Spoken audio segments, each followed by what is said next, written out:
Plural Noun Proposition papers.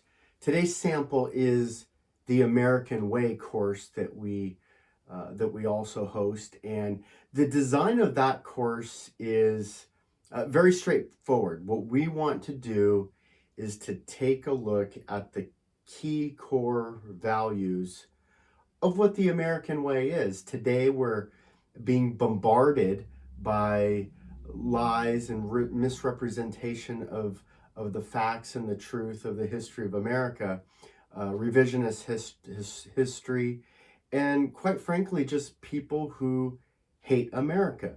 If you don't like the foundation of America, if you don't like America's founding fathers, if you don't like America's founding beliefs, and you don't like them in the beginning, you don't like them throughout the history, and you don't like them now, and you're trying to change America to be any other country other than America, then I don't know how else to say it other than you don't like America. And so this course is designed specifically to not necessarily sell you on the idea of how amazing America is, because it is, but really to evaluate what is the American way. Now, we can always find anecdotal examples of an individual who abuses power or an individual who does a heinous act. But when we talk about the American way, we're talking again about a belief system. We're talking about the great experiment, right? And we're looking at what the Constitution, what the founding fathers, really even individual pioneers, what they were out to achieve and accomplish in the values of the American way, the pilgrims, the settlers. And so we want to look at individual documents, we want to look at individual historical events, and just show what the true American way is.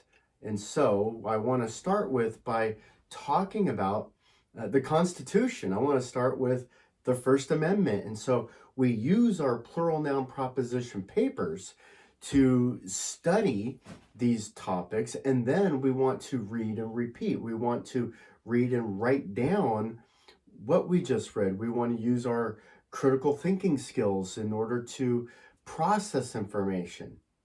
And so instead of just blindly following what a news clip or the media might say, what we want to do is actually go back to the original documents, go back to the original events, and see if it's true. And so, again, the goal of this course is to make sure that we understand from firsthand sources, right? Not from second, third, fourth party. We're looking at revisionist historians that want to transpose today's ideas, today's values, go back and say, well, this is what they really meant. Again, a perfect example is the Pilgrims, and the Pilgrims coming to America for religious freedom. We have tons of documentation. We have journals, we have diaries, we have written articles from first source. So we know exactly why they came. We know exactly what they were thinking. We don't need somebody from 1999 retelling us how pilgrims who were coming here for religious freedom were really just coming here to own slaves. That's just a flagrant lie. So our country was not founded on racism. It was not founded on slavery, but how do you prove it? So that's one of the goals, is to take a look at what the American way really is. And when we're talking about our plural noun proposition papers, and we're talking about today's subject, which is the First Amendment, well, one of the things you might want to, as you're jotting down your notes or you're brainstorming, is define or explain the amendment. You'll probably want to restate the amendment. Most people don't have all the amendments memorized, and all you have to do is read it and say, okay, now my memory's refreshed, right? You have to describe the controversy, because you can read the First Amendment and go, well, I don't get it. What's the controversy? Well, you may have to explain what the controversy is. You may have to explain the practical application of your subject. So keep that in mind when you're developing the proposition of your paper. Again, plural noun proposition papers, we do the same thing every time. We have a 5-step process. We want to determine what the proposition is. What exactly about the Constitution, what exactly about the First Amendment are you talking about today?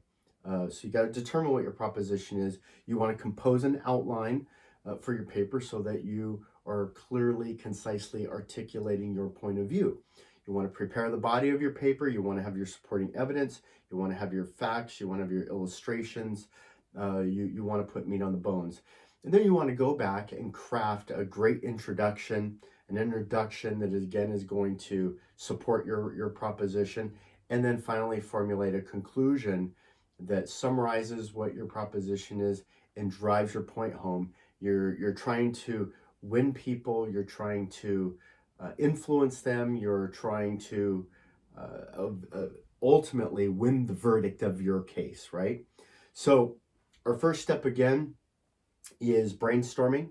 We want to put down on paper what are our thoughts, our ideas, and exactly what point or angle are you going to be covering when you're evaluating the First Amendment. And so just start jotting those things down. Maybe you might want to start off with what are the three aspects of the First Amendment, and then off of those, so maybe you have kind of three different areas, and then you're brainstorming from them.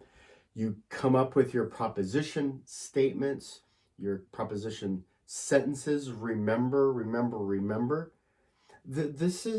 It's a rough draft. This is your rough draft. And so when we talk about having, freedom of speech, when we talk about having the right to peacefully assemble, when we talk about the right of freedom of religion, okay, this is your rough draft, and where you start with this might be that you're covering the First Amendment and those three pillars, or maybe you're just going to shift it to one of the pillars, and you're going to talk about freedom of speech and then three aspects of freedom of speech. It depends on the flow of where your brainstorming session goes, really. And if you feel like you have enough evidence or supporting data to support your viewpoint. Sometimes I'll have 4 different ideas or 3 different ideas, but I really only have supporting evidence for 2. Well, guess what? I'm going to change my proposition to a 2-point proposition. So the first element of the First Amendment in Congress, right? Well, what is it? Okay, so the First Amendment Congress shall make no laws respecting an establishment of religion or prohibiting the free exercise thereof. So there's no prohibiting the free exercise of what?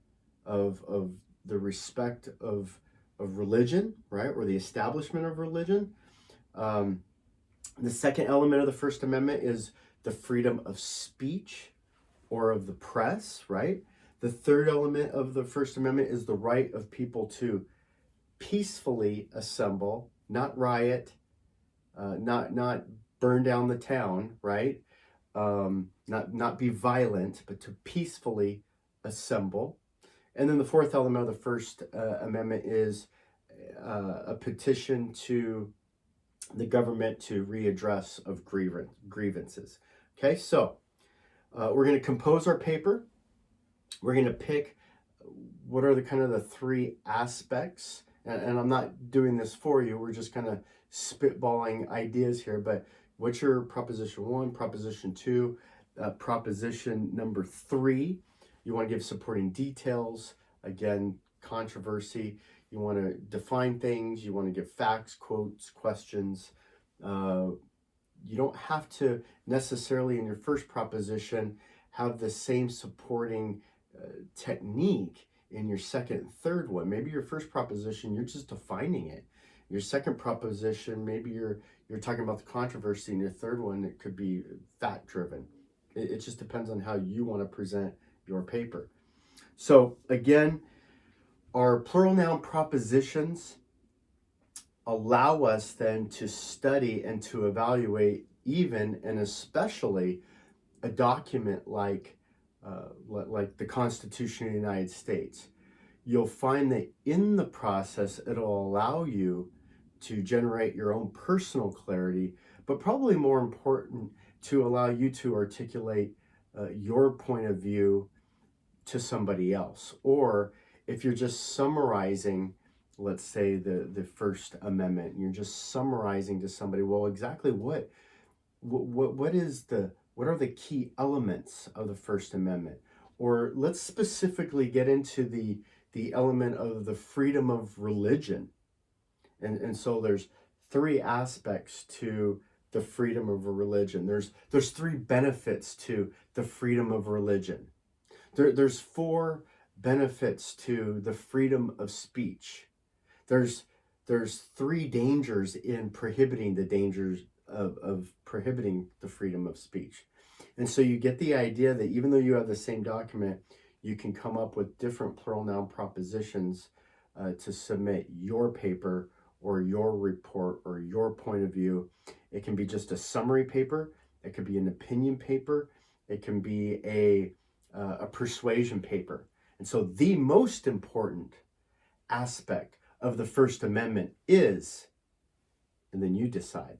And so that's plural noun proposition sample using the American way.